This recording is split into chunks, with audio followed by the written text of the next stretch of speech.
Buenas noches a todos los colegas que siguen esta transmisión. Soy Gonzalo Uzcamaita Salazar, abogado litigante de la ciudad de La Paz, Bolivia. Agradecer primero a los organizadores de este evento, a la Red Boliviana de Estudio e Investigación de los Derechos Humanos y Humanitarios. Enviar un cordial saludo a los profesores y maestros, juristas que participan y participaron en este gran evento para difundir academia. Cuando sabemos que el derecho es dinámico y se encuentra en constante cambio, en constante evolución, y que día a día debemos tratar de nivelar y actualizar nuestros conocimientos. En esta ocasión se me ha pedido hablar de varios tópicos: la etapa preparatoria, la etapa de juicio oral, la conclusión de la etapa preliminar, la audiencia preparatoria, los registros de la declaración de audiencias, la dirección de audiencias en general, la oralidad y el efecto para optimizar los tiempos de la administración de justicia, el registro de las actas de juicio, todos enmarcados en la nueva ley 1173. Tópicos que ya se tocaron en otras ponencias anteriores y se analizarán con más detalle en algunas que vienen en el futuro. A manera de introducción, podemos decir que el diseño constitucional del Código de Procedimiento Penal tiene por finalidad limitar el poder punitivo del Estado con el propósito de encuadrar la persecución penal a los estrictos límites que impone el Estado de Derecho.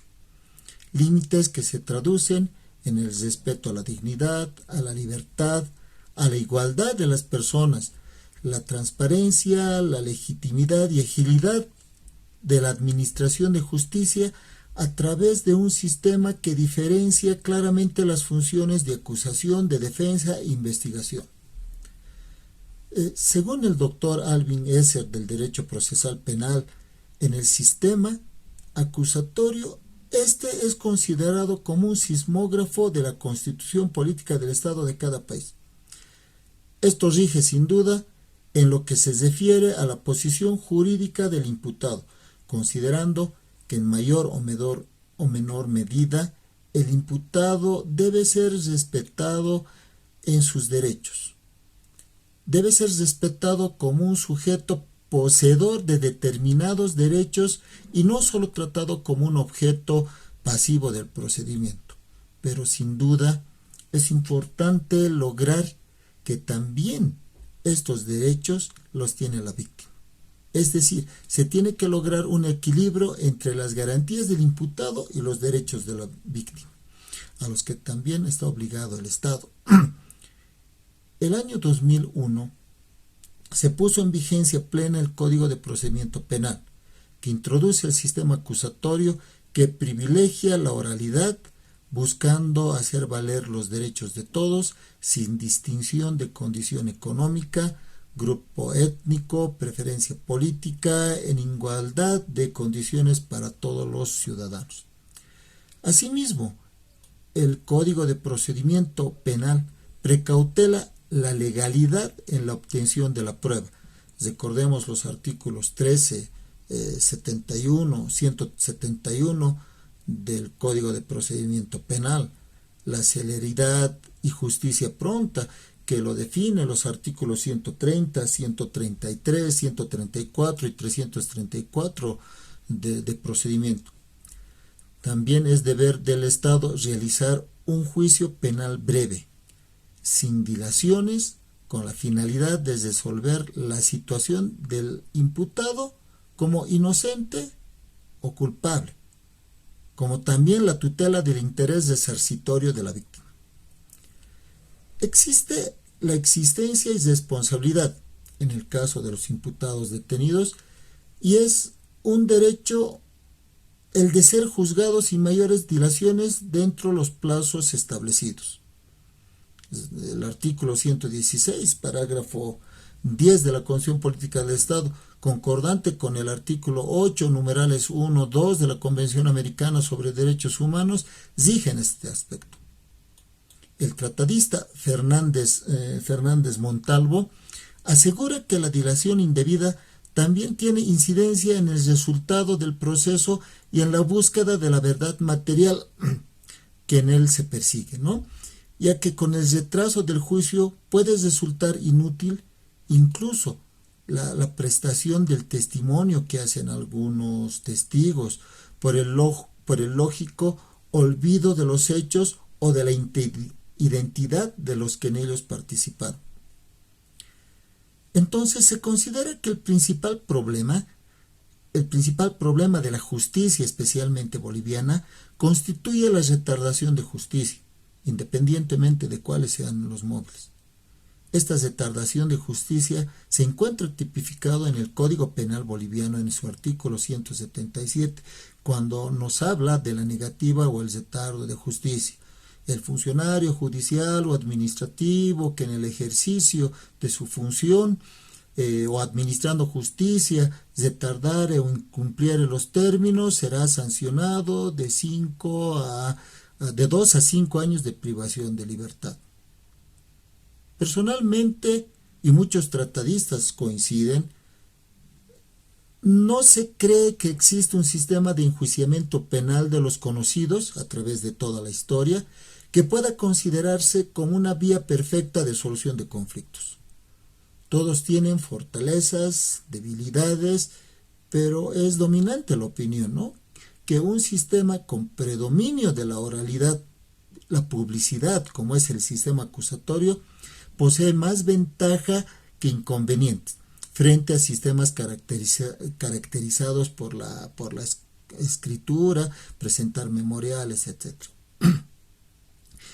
Existen varias etapas en el procedimiento penal boliviano y vamos a hablar de alguno de ellas.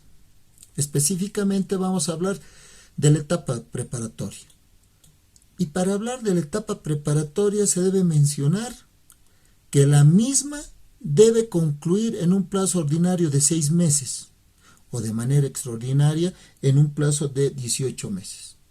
Por tratarse de una investigación completa, ¿no? Está definido esto en el artículo 134 del procedimiento, con la aclaración de que el fiscal, si posee los medios probatorios, acusatorios, los medios probatorios lícitos antes de los plazos fijados, puede presentar su pliego acusatorio en el momento que considere oportuno. Es decir, que este lapso de los 6 meses puede llegar hasta su límite de 6 meses para presentar la acusación, o el fiscal puede presentarlo antes. También hay que considerar en este momento que todo proceso penal tiene una duración máxima de 3 años. Así lo define el artículo 133 del procedimiento.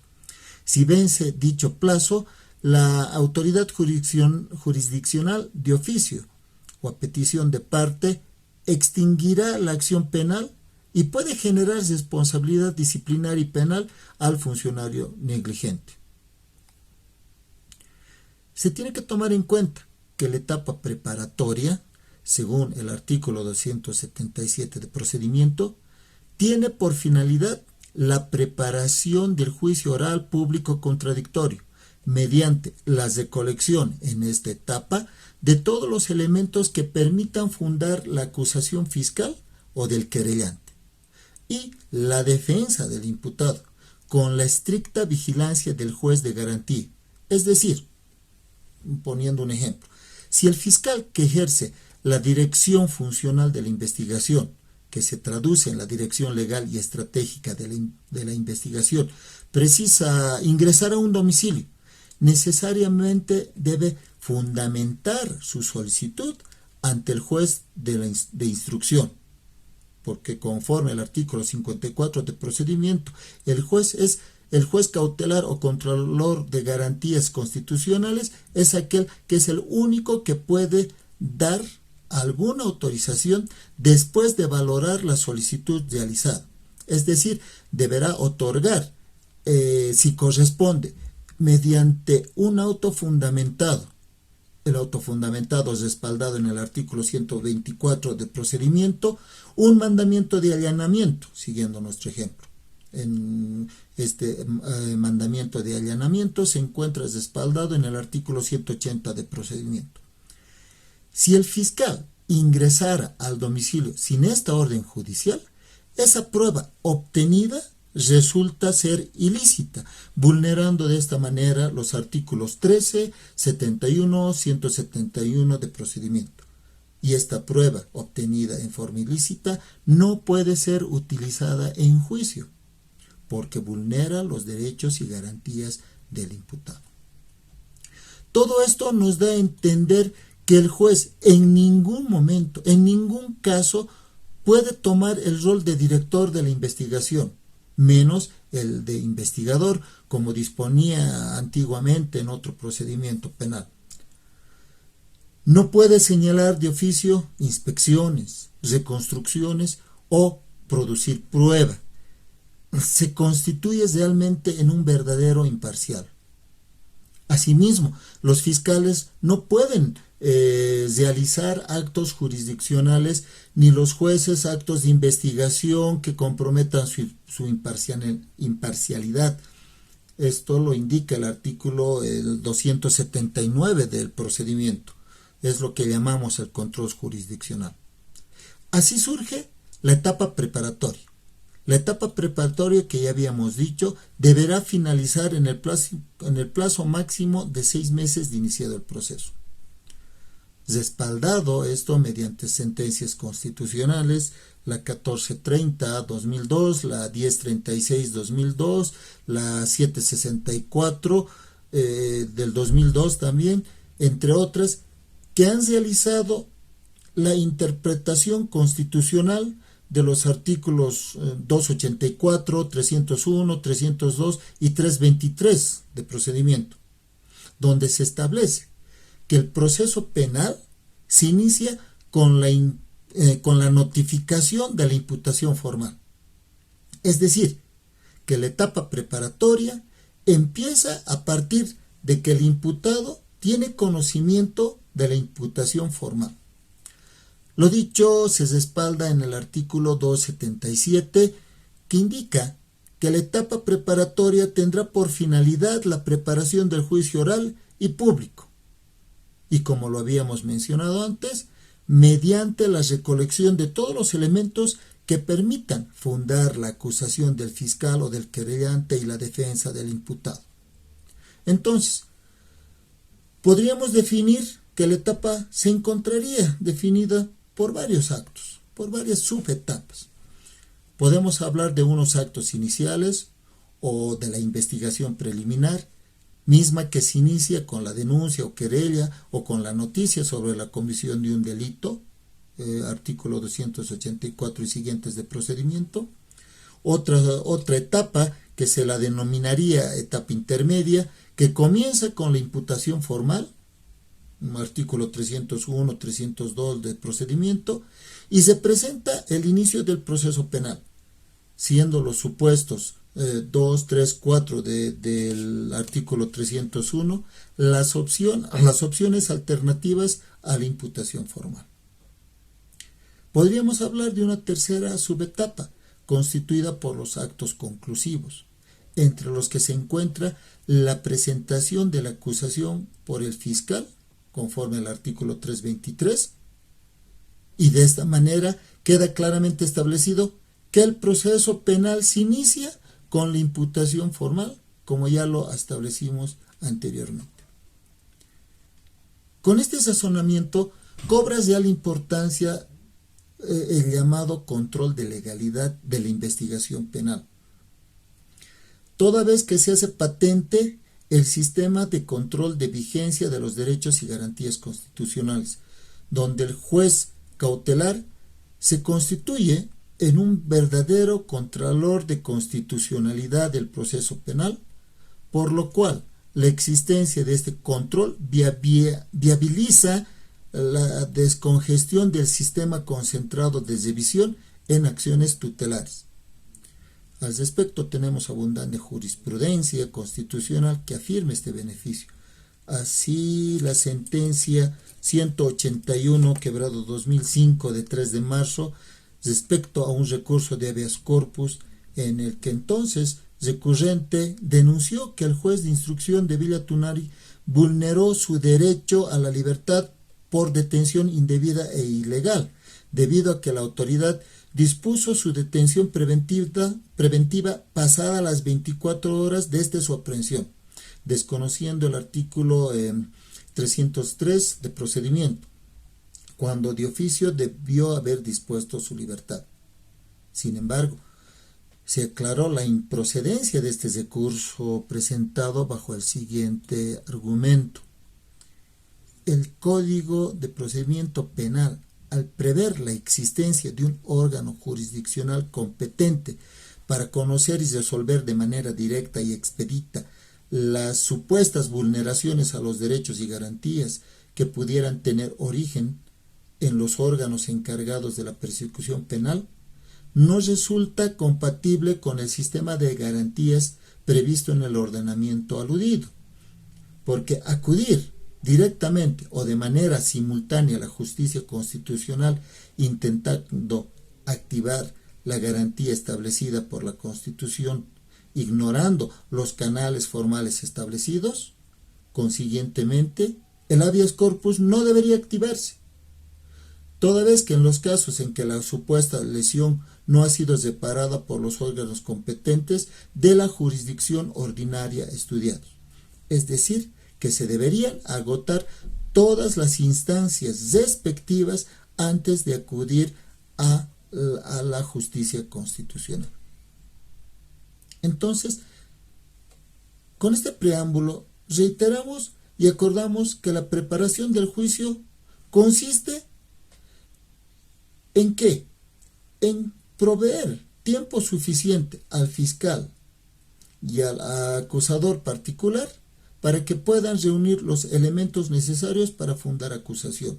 Y a la vez, en ese mismo tiempo, la defensa también puede buscar los elementos necesarios para presentar elementos necesarios que puedan, valga la reiterancia, ayudar a su defensa, a su cuestión de libertad o de cuestión de inocencia en elementos probatorios que enerven el supuesto que se le está echando como acusación. Una vez pasado este acto,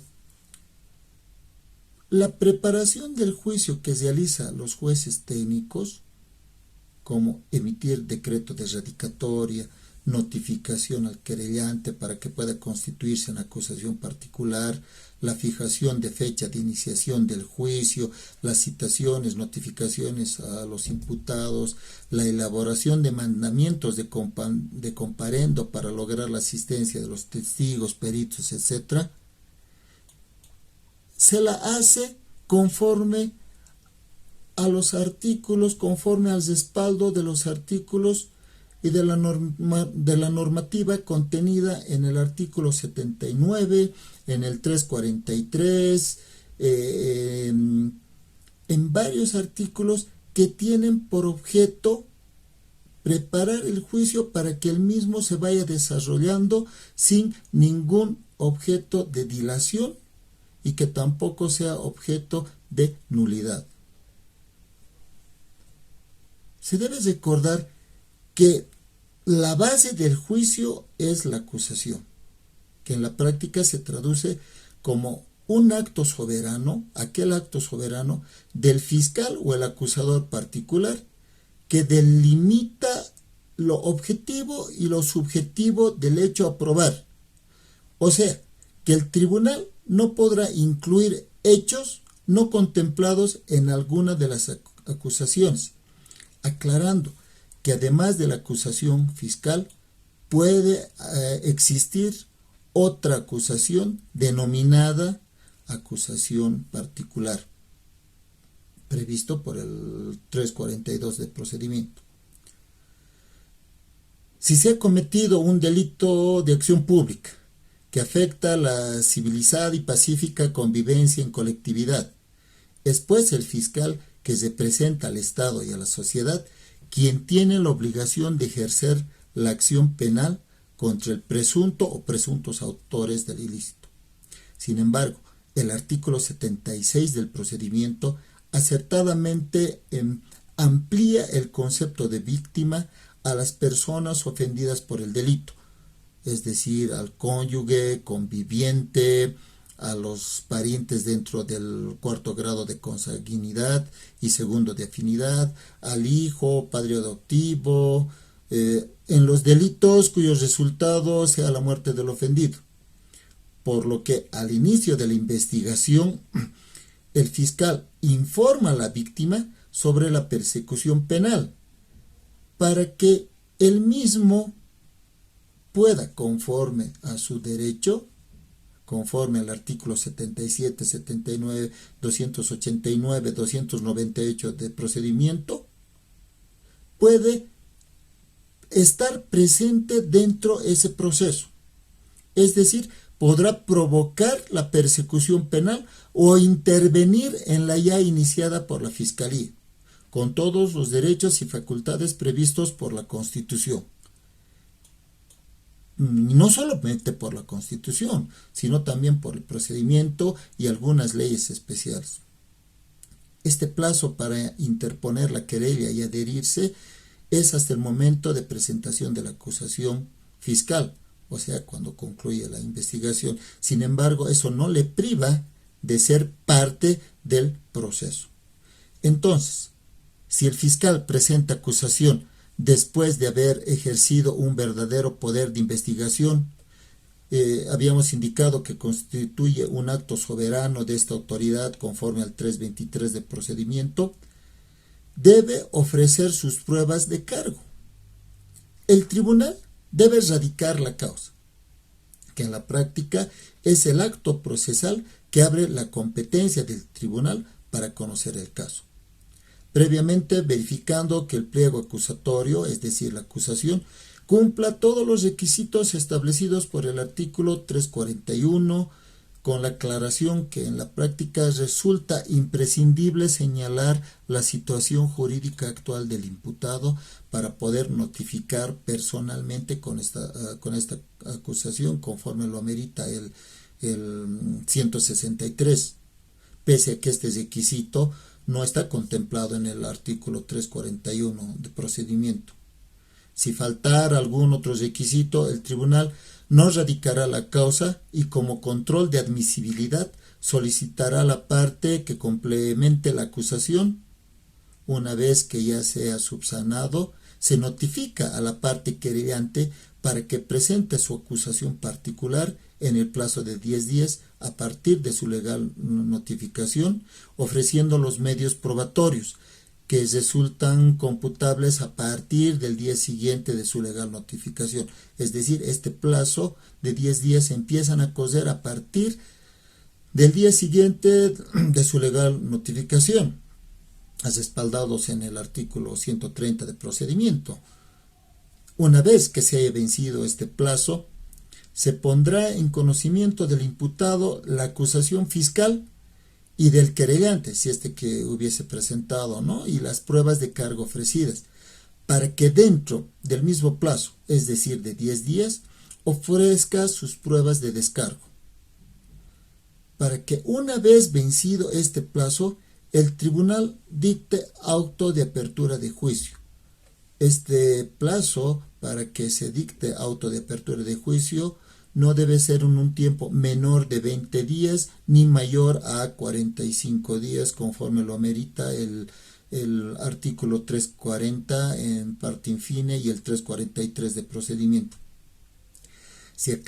Debemos aclarar que en virtud del artículo 130 de procedimiento, los plazos son improrrogables y perentorios, salvo disposición contraria del Código.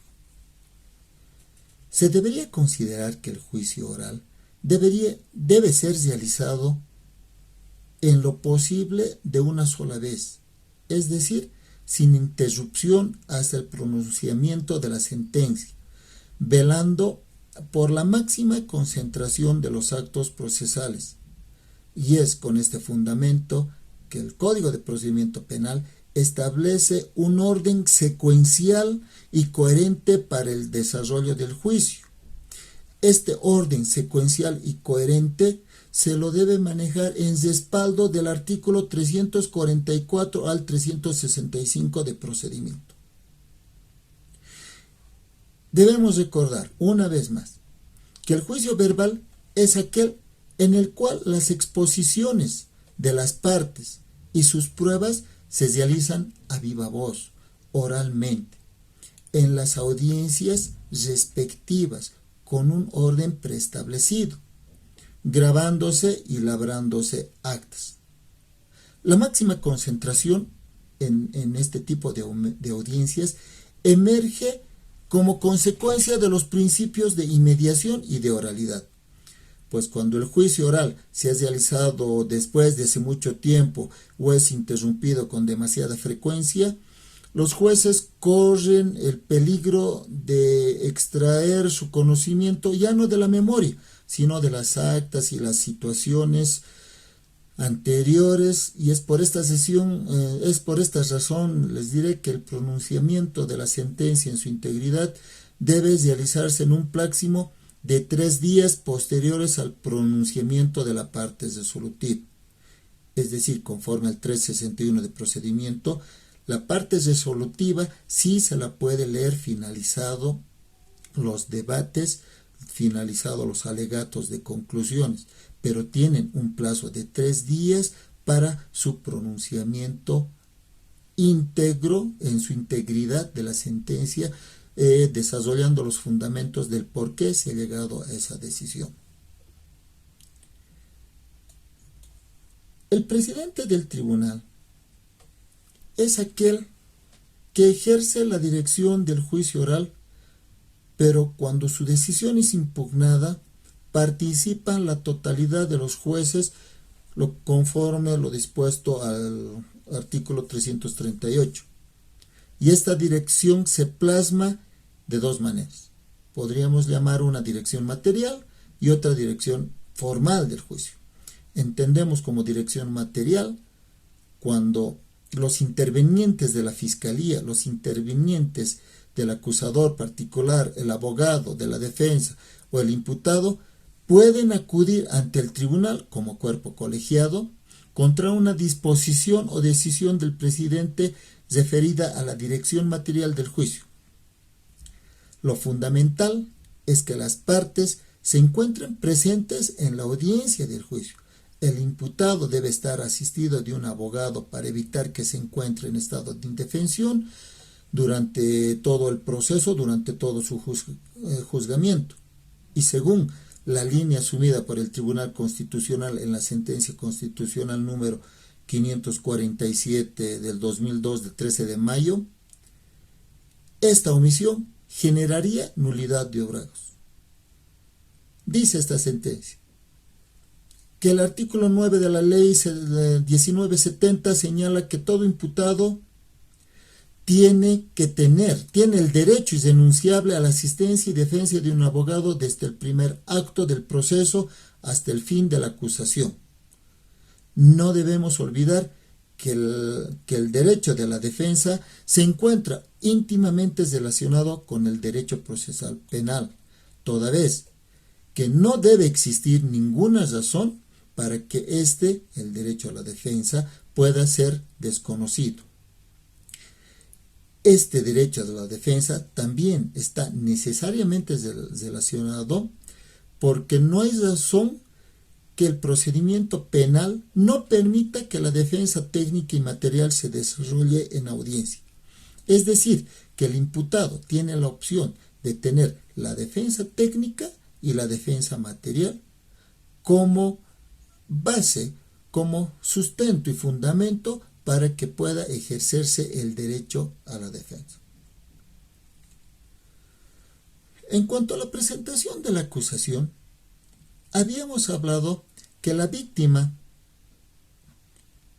o querellante pueden tener autonomía para precisar los hechos dentro de su acusación particular. Pueden precisar libremente la calificación jurídica y pueden ofrecer la prueba que ellos consideren pertinentes, aunque también podrán adherirse a la que presente el fiscal, sin que ello se considere abandono de la querella. También es importante remarcar que la facultad privativa de realizar la adecuación penal del hecho al tipo penal no puede ser discrecional ni arbitraria, pues resulta atentatorio al principio de congruencia y como consecuencia al derecho a la defensa y al debido proceso. Es decir, vulnerarían estos derechos, vulneraría el debido proceso en sus vertientes del derecho a la defensa. El establecer una calificación jurídica por un delito que no se trate de la misma familia de delitos puede alterar los medios de defensa del sindicado, debido a que los medios de defensa, están orientados a rebatir un determinado hecho delictivo y en función a ello es que se dirige la actividad probatoria de descargo, por lo que existiría quebrantamiento al derecho a la defensa. Así, por ejemplo, si se pretende sancionar un hecho por el delito de robo, que tutela la propiedad, y se acusa por el asesinato u otros delitos análogos, no tendría coherencia. Sin embargo, también se tiene que tener en cuenta que no se juzga el delito, se juzga el hecho considerado delito. Mixan Mas, un doctrinario muy conocido, nos dice: no hay juzgamiento sin previa acusación y obviamente la admisión de la misma. La acusación delimita lo objetivo, lo subjetivo y la calificación jurídica del tema probandum, o sea, del tema que se hay que probar, del hecho a probar. El juez debe resolver sobre lo alegado y lo probado. Sin embargo, excepcionalmente, el juzgador podrá admitir y disponer la actuación de medios probatorios durante el juzgamiento. El acusatorio implica la necesaria diferencia entre el ejercicio de la acción penal y el ejercicio de la potestad jurisdiccional, aunque ambas tienen una finalidad convergente, la de concretar una correcta y justa aplicación de la ley penal.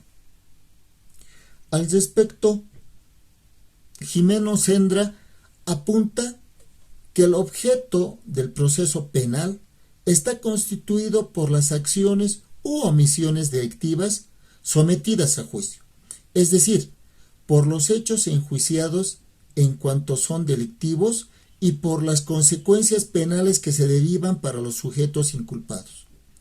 Simplificadamente se puede hablar del hecho penal como objeto del proceso, que son actos de las personas enjuiciadas los que se juzgan, actos concretos con trascendencia jurídica. Sobre este punto, sobre la posibilidad de abrir un juicio oral en base a la acusación particular, la sentencia constitucional 1173 de 2004, R del 26 de julio del año 2004, ha dejado establecido claramente lo siguiente: para ser operativo el derecho de la víctima, el juez debe comunicar a la víctima la falta de presentación del requerimiento conclusivo por parte del fiscal y al mismo tiempo la facultad que le asiste a la víctima de presentar su acusación particular, otorgándole para el efecto, por analogía y aplicando el principio de igualdad procesal, es el mismo plazo concedido al fiscal, es decir, de los 10 días que están establecidos en el 134 del procedimiento, bajo conminatoria de declararse extinguida la acción penal. En ese entendido, la víctima podrá expresar su decisión de no continuar con el proceso, en forma explícita o implícita. Si hablamos de forma explícita, puede presentar algún memorial ante el juez, o implícita, dejando transcurrir el plazo otorgado. Supuestos en los que la autoridad judicial deberá declarar la extinción de la acción penal. Si por el contrario, la víctima presenta su acusación particular, el juez debes de emitir lo actuado ante el tribunal de sentencia para seguir el mismo procedimiento del juicio, es decir, abrir el juicio sobre la base de la acusación del querellante.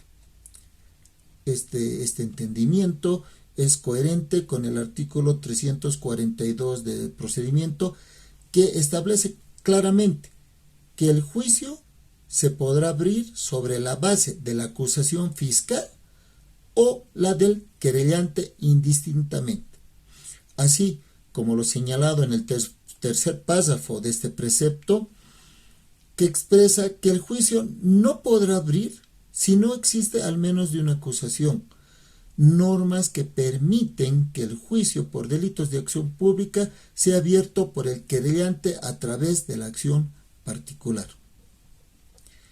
Las citadas normas guardan plena concordancia con las previstas por el artículo 329 de procedimiento, pues esta dispone que el juicio es la fase esencial del proceso. Se realizará sobre la base de la acusación. Este juicio tiene que llevarse en forma contradictoria, oral, pública y por sobre todo continua, para llegar a determinar si el imputado tiene o no responsabilidad penal. Estas normas se corroboran con las ya mencionadas, la 348, que dispone durante el juicio, el fiscal o el querellante podrán ampliar la acusación por hechos o circunstancias nuevas que hayan podido ser mencionados o que modifiquen la adecuación típica. Una vez que se presenta la acusación, es decir, la ampliación de la acusación, que se lo puede hacer en cualquier momento por parte de la fiscalía o por parte de la víctima o querellante, se dispone que se puede recibir una nueva declaración al imputado y la misma se pondrá en conocimiento de las partes, toda vez que pueden pedir la suspensión del juicio para ofrecer nuevas pruebas o, conforme a lo dispuesto al artículo 335, darle oportunidad al imputado para que pueda también ofrecer pruebas de descargo. De todo esto se puede desprender lo siguiente: que no queda ninguna duda de que el juicio oral puede abrirse en ausencia de la acusación del fiscal y puede seguirse en base a la acusación particular, pues las normas son claras y no limitan la apertura del juicio oral a la presentación de la acusación fiscal, como algunas veces lo habían tratado en juzgados. Entonces, queda claro que la víctima puede presentar su acusación particular ante el juez instructor a cargo del control jurisdiccional cuando el requerimiento conclusivo no es presentado dentro del plazo legal o cuando el fiscal haya sido conminado. Empero, también la interpretación de las normas previstas por el artículo 340 de procedimiento puede presentar su acusación particular en sede del tribunal de sentencia cuando éste le hace conocer la acusación del fiscal, teniendo dicho que el tribunal tiene la obligación de tomar en consideración ambas acusaciones en cuanto a los sujetos procesales, siempre que la acusación particular esté acompañada del respaldo probatorio al que también se refiere la norma señalada. Es un razonamiento lógico jurídico, porque si se pretende notificar a la víctima para que presente la acusación particular y luego no tomar en consideración la acusación que presente, equivaldría a desequilibrar la igualdad efectiva de la víctima con relación a la parte imputada, pues el 342 del procedimiento prescribe claramente que el tribunal debe precisar los hechos sobre los cuales se abre juicio. En caso de que la acusación fiscal y el particular sean contradictorias e irreconciliables, se deberá establecer de manera implícita qué elementos debe tomar en cuenta los jueces y consiguientemente también a los imputados que están comprendidos dentro de los hechos.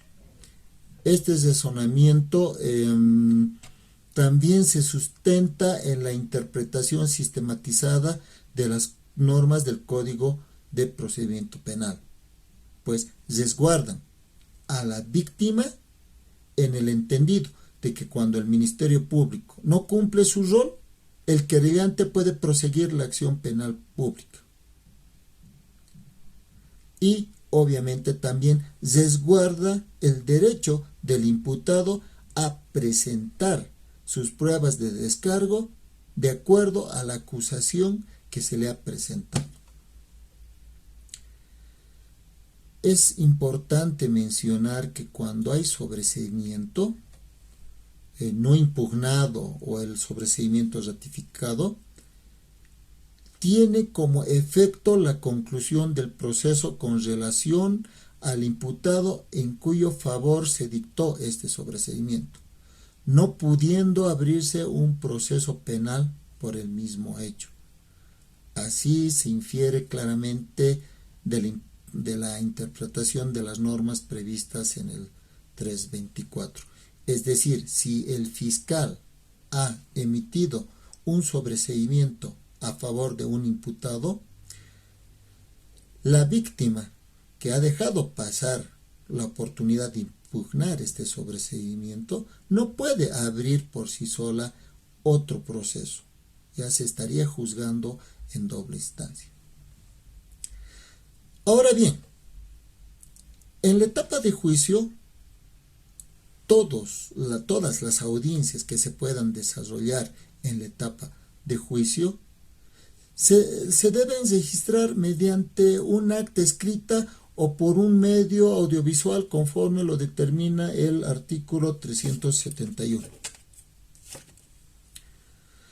Cuando el juicio se registre por acta, conforme a lo indicado en el mencionado artículo, se debe consignar la hora de inicio, la hora de finalización, lugar y fecha de realización, el nombre de todas las partes, los jueces, defensores, representantes, un pequeño resumen de la audiencia que indique quiénes han estado presentes en la audiencia, testigos, peritos, intérpretes, la prueba ofrecida, los documentos leídos y otros elementos que se hayan producido, y las decisiones producidas en el curso del juicio, las objeciones de las partes y algo muy importante, las protestas de recurrir que deben estar expresamente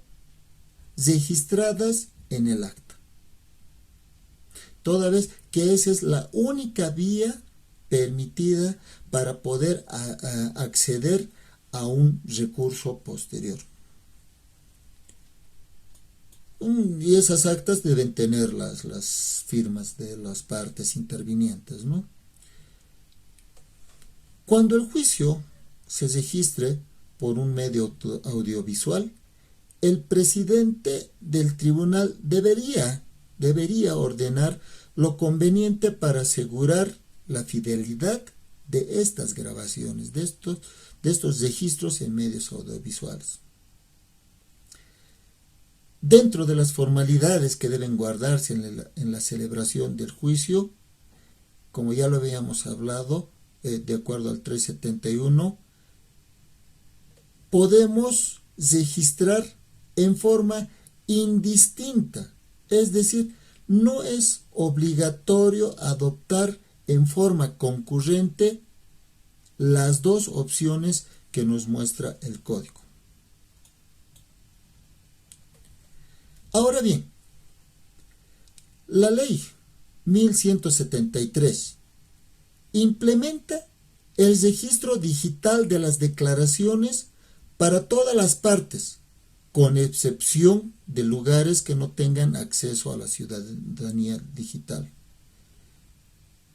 El artículo 7 de la Ley 1173 indica que se modificarán los artículos 113, 120 del título 1 del libro tercero de la primera parte del Código de Procedimiento Penal. Y la redacción queda más o menos de esta forma.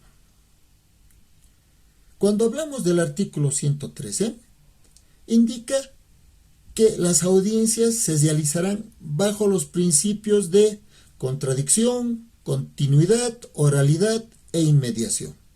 Los mismos elementos y los mismos principios que ya conocemos. También indica que no se alterará el procedimiento establecido en el Código. El juicio y todas las demás audiencias orales se utilizará como idioma el castellano, con la posibilidad de nombrar un intérprete común si alguna de las partes, víctima o imputado, no llegara a dominar el castellano. También indica que las audiencias se deben realizar con la presencia de todas y cada una de las partes. Y acá viene algo muy importante.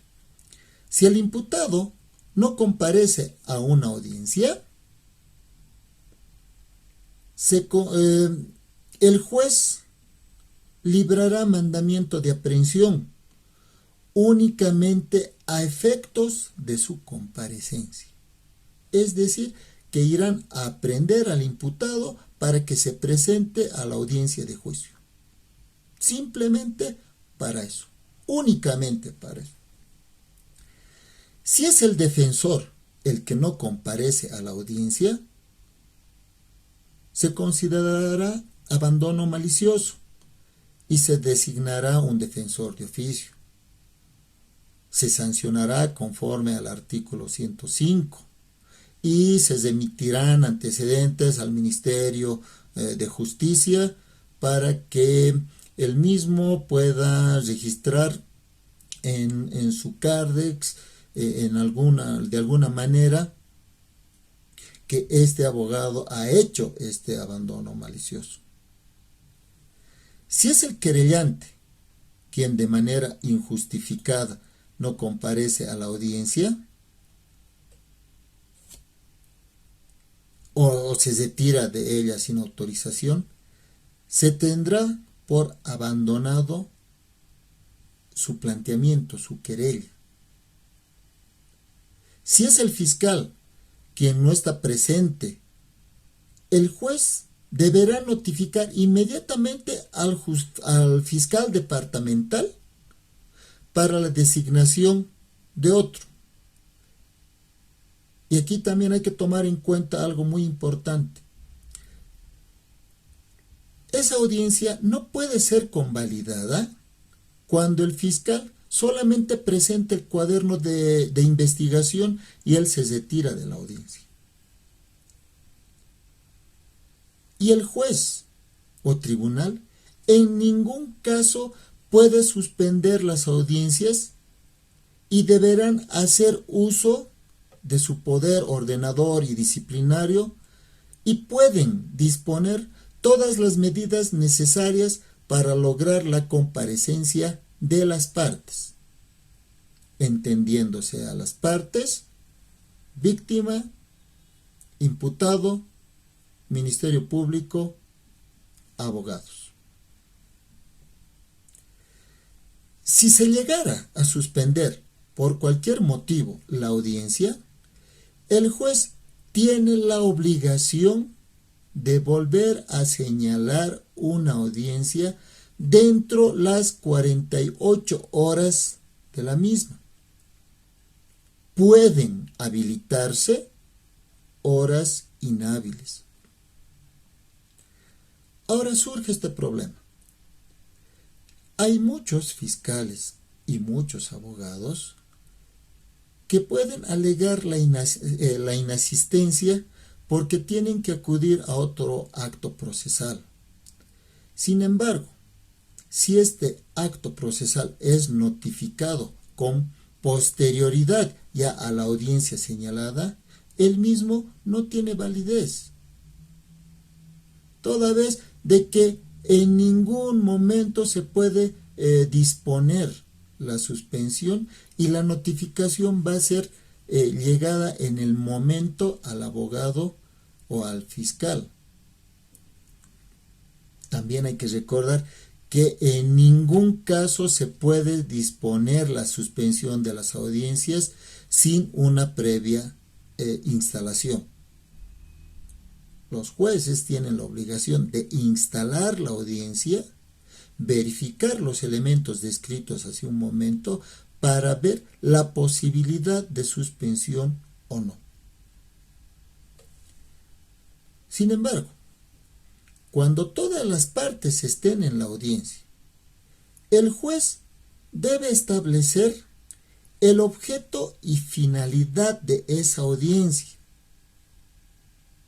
Debe indicar a las partes cuáles son las directrices pertinentes, puede y debe moderar la discusión y el tiempo que habrá si es que hay un debate.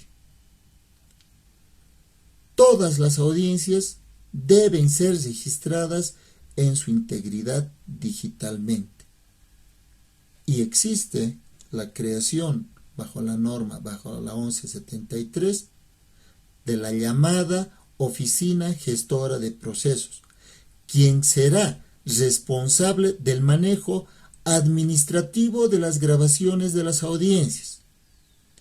Estas grabaciones deberán estar disponibles a través de la llamada ciudadanía digital conforme a protocolos de seguridad establecidos, mismos que, reitero, deben ser administrados y manejados por la Oficina Gestora de Procesos.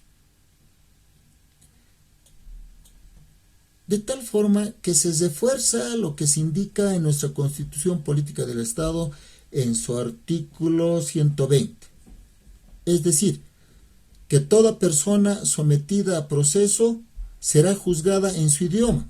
Excepcionalmente, de manera obligatoria, deberá ser asistida por un traductor. La audiencia es considerada un acto procesal protagónico en el sistema procesal. Cuando las partes reúnen los elementos de prueba que buscan esclarecer los hechos, siempre bajo la dirección y determinación de un juez. Estas audiencias se rigen por los siguientes principios. Recordemos el principio de oralidad, que consiste que el proceso está basado en una metodología de audiencias verbales en el cual las decisiones se van tomando en el transcurso del procedimiento. El principio de inmediación. En todas las audiencias estará presente todo el tribunal, el juez o los jueces, sin que estos puedan nombrar a nadie en su representación. Falta de alguno de estos podría invalidar la audiencia. El principio de continuidad. Las audiencias de juicio oral deben realizarse de una sola vez y en forma sucesiva, con el propósito de que exista la mayor proximidad entre el desahogo de las pruebas, los alegatos de las partes y las deliberaciones de los jueces para dictar la resolución que corresponde. Y el principio de contradicción. Las partes tienen que estar en igualdad de condiciones. Excepcionalmente, pero esto ya es muy continuo y esperemos que se solucione, podrán darse la lectura de elementos de convicción de alguna de las partes en el momento procesal oportuno pertinente. Por ejemplo, la lectura de los informes periciales, sí, o algún otro documento.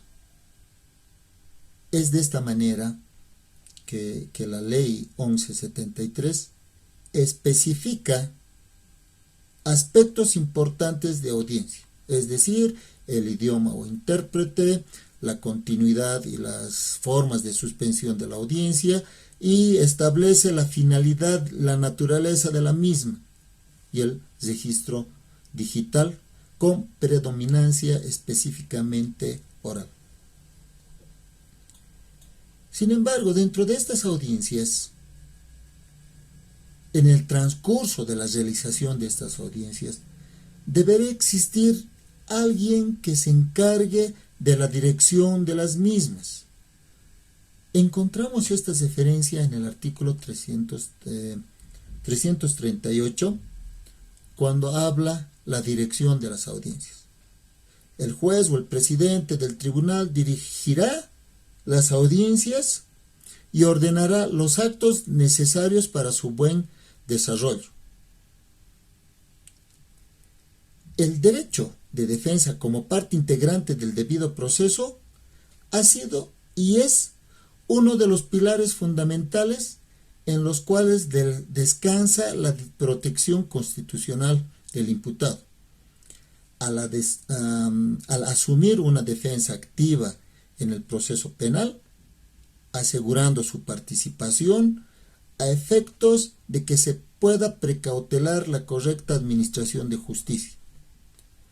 Esto ha sido ampliamente desarrollado en el Auto Supremo 041-2012 del 16 de marzo, cuando indica que el derecho a la defensa que asiste a toda persona física cuando se le atribuye la comisión de un hecho punible, puede hacer valorar mediante un abogado defensor y se les concede a ambos la capacidad de postulación necesaria para oponerse a la pretensión punitiva y poder hacer valer dentro del proceso el derecho constitucional a la libertad del ciudadano. A su vez, la Convención Americana sobre Derechos Humanos, ratificada por Bolivia a través de la Ley 1430 de febrero de 1993, en su artículo 8, referente a las garantías judiciales, se expresa que toda persona tiene derecho a ser oída con las debidas garantías y dentro de un plazo razonable por un juez o tribunal competente, independiente e imparcial, establecido con anterioridad por la ley en la sustentación de cualquier acusación penal formulado contra él, o para la determinación de sus derechos, obligaciones civiles, laborales o cualquier otro. De esta manera, podemos especificar que esta norma internacional establece que toda persona tiene derecho en plena igualdad a hacer valer sus garantías mínimas. Significa que dentro del proceso penal se visualizan tres funciones, como son la requiriente cumplida por la parte acusadora, sea la fiscalía o la parte querellante, la decisoria desarrollada por el juez y la que implica que dentro de cualquier ordenamiento jurídico penal se reconozcan los derechos y garantías de manera inevitable al imputado en su derecho a la defensa, reconocido constitucionalmente y por tratados internacionales. ¿Y por qué se menciona todo esto? Porque habiendo dos partes, un acusador y un imputado, habíamos mencionado que debe haber una dirección y un poder ordenador y disciplinario, que en este caso es el juez.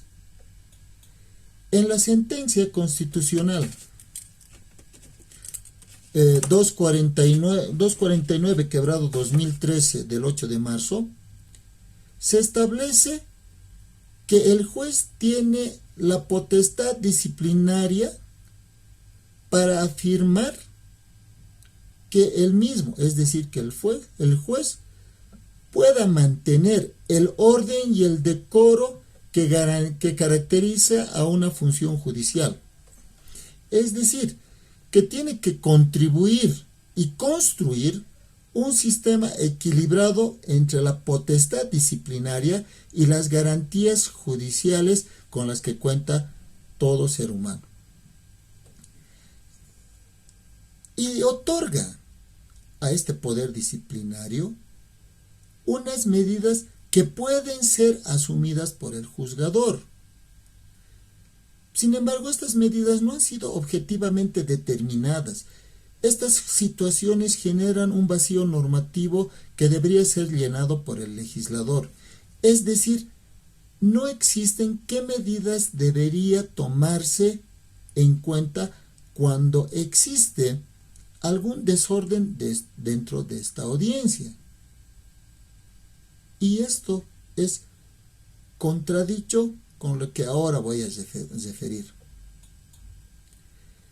Es de tal importancia pronunciarse sobre la privación de un derecho a la libertad, como es el arresto, como emergencia del poder disciplinario que puede ejercer un juez.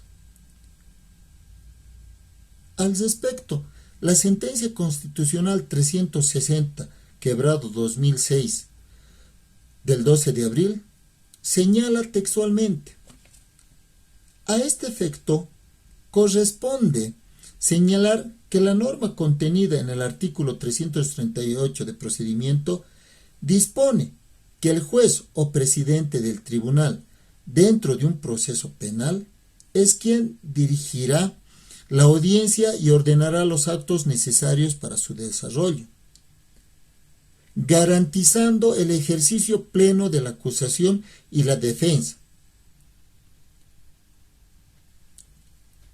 En este ejercicio del rol directivo señalado, el juez o el presidente, en ejercicio de su poder ordenador y disciplinario, podrá adoptar las providencias que sean necesarias para mantener el orden y adecuado desarrollo de la audiencia, imponiendo en su caso medidas disciplinarias a las partes,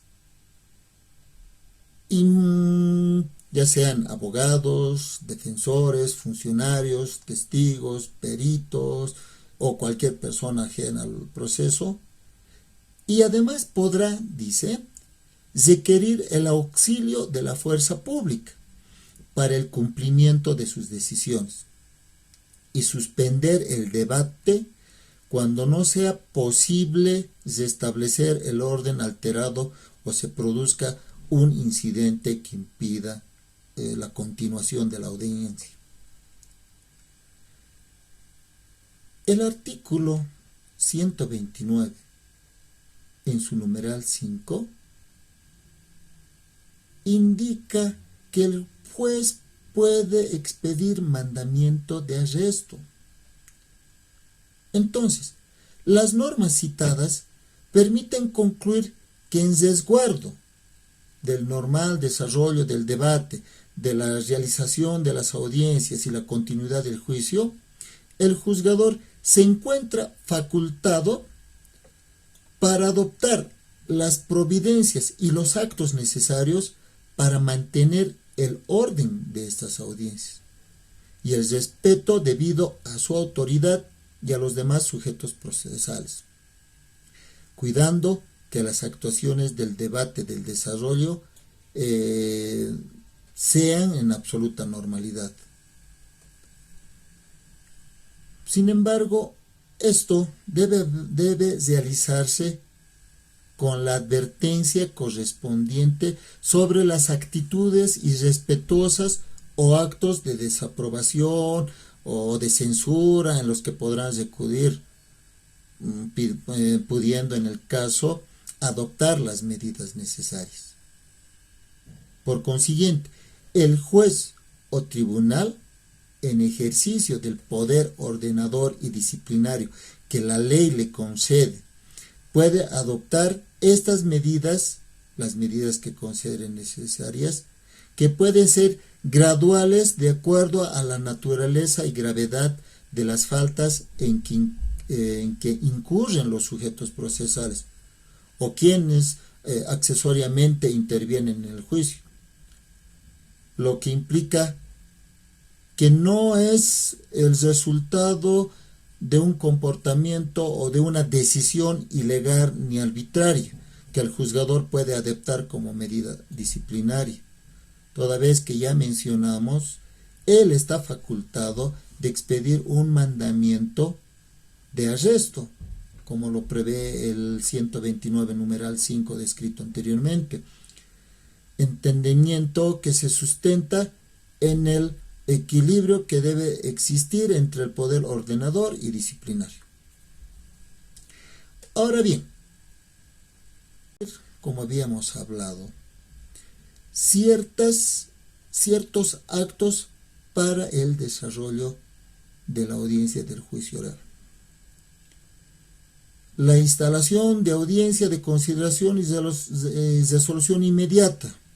Un ejemplo, antes de proseguir con los actos procesales y principales en la vía incidental, se debe determinar la aplicación de medidas disciplinarias. Para ello, se debe considerar qué medida disciplinaria deberá permitir a quienes serán sometidas a la medida disciplinaria, es decir, presenten alegatos y pruebas con miras a que el juzgador, respaldado por la fuerza pública, asuma una decisión que deberá considerar. ¿Qué se debe considerar? La necesidad de aplicar las medidas disciplinarias, como ya lo dijimos anteriormente. ¿Cuál es la medida disciplinaria que debe ser proporcional a la situación que se genera? Y debería hacer conocer una resolución debidamente motivada, una resolución fundamentada que deberá producirse inmediatamente en audiencia.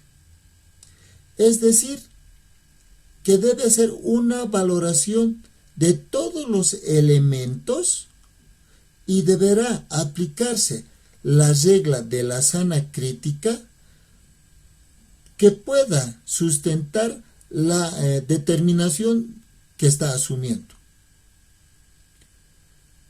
En cuanto se exprese claramente los motivos con los cuales se ha tomado la medida disciplinaria en un caso concreto, esta debe necesariamente cumplir con la regla de individualización de los sometidos a la medida disciplinaria, cumpliendo con los estándares de derecho de una resolución judicial motivada. Consiguientemente, el juez o tribunal, en ejercicio del poder ordenador y disciplinario que la ley le concede, como ya lo dijimos anteriormente, puede adoptar las medidas disciplinarias que considere necesarias de acuerdo a la naturaleza y gravedad de las faltas.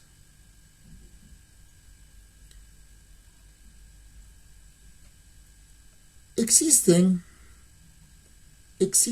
actos que el juez debe determinar durante todo el juicio, en las determinadas audiencias.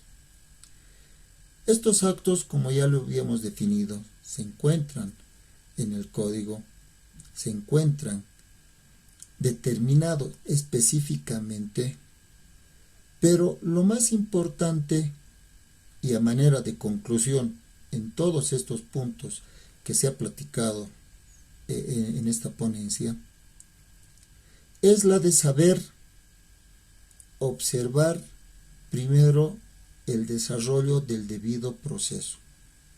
El debido proceso en todas sus vertientes. La ley 1173, como ya se ha visto en las anteriores ponencias y como se van a ver en las que vienen, tiene grandes ventajas, pero también tiene algunas deficiencias. Ninguna ley es perfecta. Sin embargo, de ello está dentro de nosotros hacer que esta nueva normativa, y por sobre todo una normativa que resguarda los derechos y garantías constitucionales, deban ser aplicados en su totalidad, pero con la ayuda de todos y cada uno de nosotros. Hemos visto en forma general cómo se desarrolla un juicio, por qué la parte oral es muy importante. Hemos visto el poder ordenador y disciplinario que tienen los jueces, y nosotros tenemos que, a partir de nuestro comportamiento y la aplicación en busca de la justicia, debemos respetar que esta ley se lleve a cabo.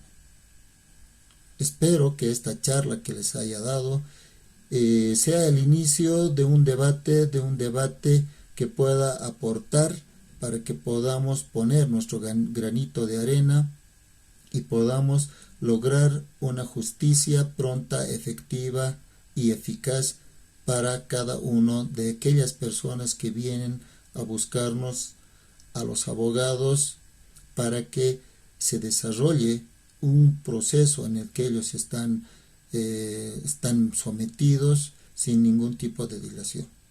Muchísimas gracias por haberme escuchado y será hasta una próxima oportunidad.